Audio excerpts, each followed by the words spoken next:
Jose Luis Bilbao Bizkaiko Aldun Nagusiak, Itziar Garamendi Herri Lan eta Garraio Saileko diputatuak eta Bilboko alkate Iñaki Azkunak aldondi egiten ari den Bilbora sartuta ateratzeko bideko lanak bizitatu dituzte.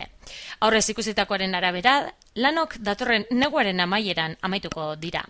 Bizkaiko Aldun Nagusiak adierazi duenez, ahalegin ekonomikoa oso handia da, baina guztiz justifikatuta dago. Batetik Bilbon sartuta handik irteteko bide nagusitako bati funtzionalitate handiago emango zaiolako, bestetik, Basurtoko hirigunea guztiz bir moldatuta geratuko delako, eta azkenik, Lezeaga, Bentazarra, Santa Ana, Altamira, Basurtu, eta Olabeaga auzoetako milaka auzokide, autobideko trafiko gogeikarri eta arriskutsutik aske geratuko direlako.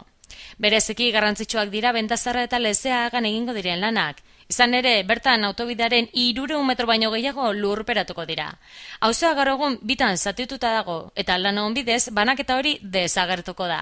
Gainera, hiri espazio handiak guztira 70.000 metro kuadro inguru, libre geratuko dira, aisialdirako gune, atsedenleku edo parkeetarako.